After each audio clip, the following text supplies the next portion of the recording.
এই 5টা কাজ যদি আপনি নিয়মিত করতে পারেন, ইনশাআল্লাহ আপনার জীবনটা সাকসেস হবে, আখিরাতের যাত্রাটা সহজ হবে, জান্নাতে যাওয়ার পথ সুগম হবে। এই 5টা কাজ করবো তো ইনশাআল্লাহ। আমারুনা আমালুনা, আমাদের জীবন হলো আমাদের আমলের অপর নাম। আমাদের ঈমান, আমাদের আকীদা, বিশ্বাস বিশুদ্ধ এবং আমাদের নেক আমল, এগুলোই হলো আমাদের জীবন। আমরা দুনিয়া থেকে চলে যাওয়ার পর মানুষ একটা বিষয় নিয়ে আলোচনা করবে, সেটা হলো লোকটা এমন ছিলেন, এমন ছিলেন, এমন ছিলেন, আজকে থাকলে এই কাজটা করতেন, ইত্যাদি ইত্যাদি। অথবা বলবে লোকটা এমন ছিলেন না, এই কাজ করতেন না, ইত্যাদি ইত্যাদি। আমরা ভালো হই কিংবা মন্দ হই, আমাদের চলে যাওয়ার পরে সেই আলোচনাটাই মানুষ করবে। এখান থেকে বোঝা যায় যে আমল বা কর্মই হলো আমাদের জীবন। আমরা চলে যাব, কিন্তু কর্ম এবং কর্ম সম্পর্কিত আলোচনা থেকে যাবে। আলোচনা মানুষের কাছে থাকবে, আর আমল নামায় আল্লাহর কাছে সেটা উপস্থিত হবে।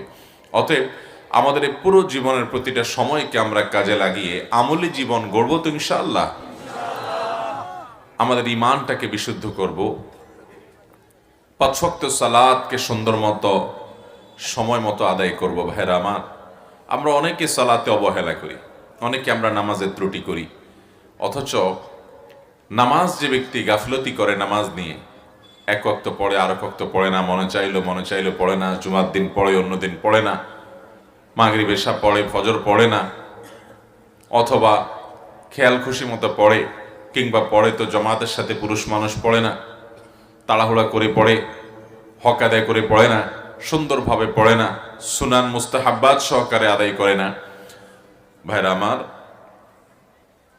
এই ব্যক্তি নিজেকে খাঁটি এবং প্রকৃত মুসলমান দাবি করার নৈতিক অধিকার রাখে না। আল্লাহ রাব্বুল আলামিন আমাদেরকে নেককারদের কাতারে শামিল হওয়ার মতো সব কাজগুলো করে যাওয়ার তৌফিক দান করুন। দেখতে দেখতে আমাদের জীবনটা শেষ হয়ে যাচ্ছে, একটা বরফের চাকার মতো গলছে। আমরা সবাই, আপনি আমি, আমাদের প্রত্যেকের জীবনটাকে একটা বরফের বড় চাকার সাথে তুলনা করা যায়। একটা বরফের চাকা, এটা আস্তে আস্তে যখন গলতে থাকে, একটা পর্যায়ে একদম শেষ পর্যায়ে এসে নাই হয়ে যায়। তো আমাদের জীবনটা, আমরা যতদিন হায়াত নিয়ে এসেছি তত বড় বরফের চাকা, ওইটার মতো। যত দিন যাচ্ছে, যত বছর যাচ্ছে, আমাদের সে সময়, সে বছর, সে জীবন ক্ষয় হচ্ছে, গলে যাচ্ছে। যেতে যেতে আমরা কে কোন পর্যায়ে আছি জানি? আমার হায়াত কতদিন আছে, আমার বরফ গলতে গলতে কোন জায়গায় গিয়ে এখন ঠেকছে, আমরা কি বলতে পারবো? মুহতারাম হাজিরিন, সেজন্য যেই কোনো মুহূর্তে আমাদেরকে হয়তো বলা হবে যে হ্যাঁ, তোমার বরফ গলতে গলতে এখন নিঃশেষ, তোমাকে চলে যেতে হবে। তার আগে আসুন আমরা নিজেদেরকে শুধরাই, ঈমান এবং আমল দিয়ে নিজেদের জীবনকে সাজাই। আল্লাহ তাআলা আমাদের সবাইকে সেই তৌফিক দান করুন। ভাইরা আমার, তাহলে 5 ওয়াক্ত সালাত আমরা পুরুষরা যত ব্যস্ততা থাকুক, যত ঝামেলা থাকুক, যত কাজের চাপ থাকুক, যত বাধা থাকুক, 5 ওয়াক্ত নামাজ জামাতের সাথে পুরুষরা আদায় করবো ইনশাআল্লাহ। মা বোনরা যারা আছেন, আমাদেরকে শুনছেন পর্দার আড়াল থেকে, আপনারাও সময় মতো খুব ধীরস্থিরতার সাথে সুন্দর করে নামাজ পড়বেন। আল্লাহ তাআলা আমাকে, আপনাকে, আমাদের সবাইকে মুত্তাকিদের কাতারে শামিল হয়ে দুনিয়া থেকে যাওয়ার তৌফিক দান করুন। ভাইরা আমার, আমাদের জীবনটা শেষ হয়ে যাচ্ছে, আমরা আগায় যাচ্ছি। সভাপতি সাহেব আজকে এখানে থাকার কথা ছিলেন, কিন্তু তিনি আজকে কবরের বাসিন্দা হয়ে গেছেন। আগামী জুমার দিন যে আমি হব না, আপনি হবেন না, এর কোনো গ্যারান্টি আছে? কোনো গ্যারান্টি নেই ভাই। অতএব কালকে করব এটা না, এখন থেকে এই মজলিস থেকে তওবা, যে আল্লাহ, কোনো নামাজ আর নষ্ট করব না। যে মুসলমান নামাজ নষ্ট করে, সে কখনো নিজেকে মুসলমান দাবি করার অধিকার রাখে না ভাই। নামাজের চাইতে বড় কোনো কাজ মুসলমানের জীবনে হতে পারে না। অতএব 5 ওয়াক্ত নামাজ জামাতের সাথে পড়ার জন্য ওয়াদা করব তো ইনশাআল্লাহ। আল্লাহ রাব্বুল আলামিন আমাদেরকে সহজ করুন, তৌফিক দান করুন, সুন্দর জীবন গঠন করব তো ইনশাআল্লাহ। তাহলে ঈমান আকীদা এটাকে ঠিক করবেন, আখিরাতকে সবসময় মাথায় রেখে চলবেন, 5 ওয়াক্ত নামাজ জামাতের সাথে পুরুষরা মহিলারা বাসায় সময় মতো ধীরে স্থিরতার সাথে সুন্দরভাবে আদায় করবেন। হক হালালে চলবেন, কখনো হারাম খাবেন না, কোনো মানুষের কষ্ট কখনো যেন না হয় সে চেষ্টা করবেন। এবং এই 5টা কাজ যদি আপনি নিয়মিত করতে পারেন, ইনশাআল্লাহ আপনার জীবনটা সাকসেস হবে, আখিরাতের যাত্রাটা সহজ হবে, জান্নাতে যাওয়ার পথ সুগম হবে। এই 5টা কাজ করবো তো ইনশাআল্লাহ। ঈমান আকীদাকে বিশুদ্ধ করা, শিরক থেকে নিজেকে পরিচ্ছন্ন করা, আল্লাহর প্রতি বিশ্বাস আস্থা, আল্লাহকে মাহবুদ হিসাবে একচ্ছত্র একক মাহবুদ হিসাবে গ্রহণ করা, তাওহীদ এই বিশ্বাসটি নিজের ভিতরে ধারণ করা, সেই সাথে 5 ওয়াক্ত নামাজ সুন্দরভাবে সময় মতো জীবন গেলেও ছাড়বো না সে মর্মে প্রতিজ্ঞা করে আদায় করা, এবং হালাল উপার্জন করা। হালাল উপার্জন এটা এখন বড় কঠিন হয়ে গেছে ভাইরা আমার। নামাজ কালাম পড়তে রাজি আছি, দায় রাখতে রাজি আছি, টুপি রাখতে রাজি আছি, সব ঠিক আছে, কিন্তু 2 নম্বর কামাই ছাড়বো না। পয়সাটা দরকার দিন শেষে ভাইরা আমার, দুনিয়া থেকে চলে যেতে হবে আমাদের, এগুলো সব থেকে যাবে, ঠিক না বেঠিক? পয়সার সাথে নিয়ে যাওয়া যাবে? কাফনের কাপড়ের পকেট আছে? কাফনের কাপড়ে পকেট আছে? কিছু নিয়ে যাবেন সেই রাস্তাও নাই। তাহলে অবৈধ উপার্জন করবেন কাদের জন্য? ছেলে মেয়ের জন্য, বউয়ের জন্য, ফ্যামিলির জন্য, তাই না? কিয়ামতের ময়দানে তারা বলবে ঠিক আছে আমাদের জন্যই তো আপনি আকাম কুকাম করছিলেন, তাহলে দায়িত্বটা আমরা নিচ্ছি, আপনাকে আল্লাহ যেন শাস্তি না দেয়। ছেলে মেয়েরা বলবে আল্লাহ আমাদের আব্বাকে আপনি জাহান্নামে দিয়েন না, আমাদেরকে দেন, কারণ উনি আমাদের জন্য করছেন। এরকম হবে? বরং সব পলায়ন করবে সেদিন, কেউ দায় নিবে না।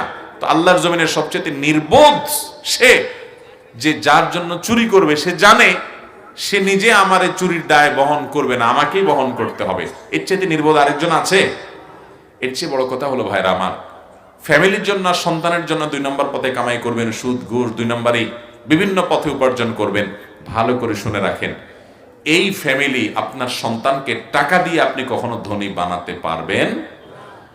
কত বাবা দেখবেন অনেক সম্পদ দিয়ে গেছে, সন্তানরা সব নষ্ট করে ফেলছে। আবার অনেক বাবা আছে সম্পদ দিয়ে যেতে পারে না, সন্তানরা অনেক কিছু গড়ে তুলছে, আছে না নাই?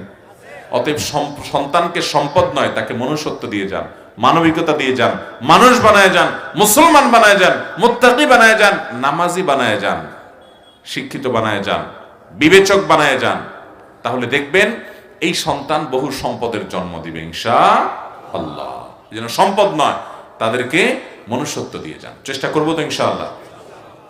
তাহলে 3 নম্বর কাজ হলো হালাল উপার্জন করা। আর 4র্থ কাজ হলো সকল মানুষের উপকার করবেন, কোনো মানুষের কোনো ক্ষতি করবেন কখনো না। কোনো মানুষের কোনো ক্ষতি আমরা করব না। সবসময় চেষ্টা করবেন আমার দ্বারা যেন কোনো কষ্ট না হয়। ভাইরা আমার, পৃথিবীর বিভিন্ন দেশে আমরা অমুসলিম দেশের যত আজে বাজে জিনিস আছে সেগুলো আমদানি করি, ভালোগুলা আমাদেরগুলা তাদেরকে আমরা দিয়ে দিছি। মুসলমান তো সে আমলটি করলে আপনি একেবারে ছোট বাচ্চার মতো নিষ্পাপ হয়ে যাবেন, বা আপনার সব গুনাহ খাতা মাফ হয়ে যাবে, আপনার সব ভুল ত্রুটি মাফ করবেন, মাফ করে দিবে আল্লাহ তাআলা। এই দোয়াটা পড়লে এটা হয়ে যাবে, ওই দোয়া পড়লে আল্লাহ সব গুনাহ মাফ করে দিবেন, এই কাজটা করলে আল্লাহ তাআলা সব গুনাহ মাফ করে দিবেন। এই জাতীয় যত হাদিস আছে, যত ফজিলত আছে, এর দ্বারা বান্দার সাগিরা গুনাহ মাফের কথা বোঝানো হয়। আহলুস সুন্নাহ জামাআতের আকীদা হলো এটাই যে যত হাদিসে যত ফজিলতের কথা বলা আছে, সব গুনাহ মাফের কথা বলা আছে, সেগুলোতে কোনটা উদ্দেশ্য? সাগিরা গুনাহ উদ্দেশ্য। এই জিনিসটি না ধরতে পারার কারণে আমাদের অনেক ভাই বোন বিভ্রান্ত হন এবং ভুল করেন। তারা মনে করেন যত রকমের বড় বড় পাপ আছে সব করি, এরপরে মুসাফা করে হাত ঝাড়া দিলেই সব মাফ হয়ে যাবে। তাহলে তো খুব সহজ, রিমুভ করা কি হয়ে যাবে? সহজ হয়ে যাবে। এই জন্য গুনাহ ধমসে করে। ওই মুখ দোয়াটা পড়লে, সকালে পড়লে সারা রাতের, সন্ধ্যা পড়লে সারা দিনের সব গুনাহগুলা মাফ হয়ে যায়। হ্যাঁ, উমরা করলে এক উমরা করে আরেক উমরার মধ্যবর্তী যত অপরাধ আছে সব মাফ হয়ে যায়। তাহলে তো কবিরা গুনাহ করতে টেনশন নাই, একটা উমরা করলে ক্লিয়ার হয়ে গেল, মুসাফা করলে ক্লিয়ার হয়ে গেল। ব্যাপারটা কি তাই? না, এটা ভুল।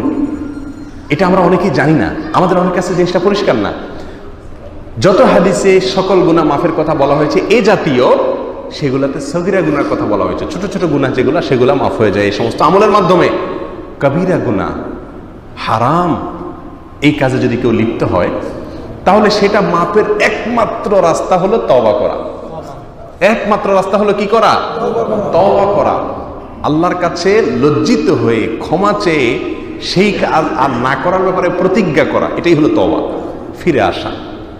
ফিরে আসা। আমাদের সমাজে অনেকেই অনেক সময় ভুল পথে থাকে। আপনারা 5 জন মিলে একটা কাজ করছেন, একজন বিরোধিতা করছে, তিনি সেখান থেকে ফিরে আসছেন যে সরি আমি ভুলে ছিলাম, আমি আর বিরোধিতা নাই। এটাকে বলে তওবা। অন্যায় কাজ থেকে ফিরে চলে আসা, আর অন্য কাজ করবে না এই মর্মে প্রতিজ্ঞা করে ফিরে আসা, এটার নাম হলো তওবা। বড় অপরাধ বা কবিরা গুনাহ কোনো আমল দিয়ে দোয়া দিয়ে মাফ হয় না। বড় গুনাহ, কবিরা গুনাহ, হারাম কাজ, এটা মাফের একটি মাত্র রাস্তা, সেটা হলো কি? তাওবা। প্রকৃত অন্তর থেকে আপনি ফিরে না আসা পর্যন্ত বড় গুনাহ কখনো মাফ হবে না। অতএব অনেক ছোট ছোট আমল আছে, দোয়া আছে, ফজিলত আছে,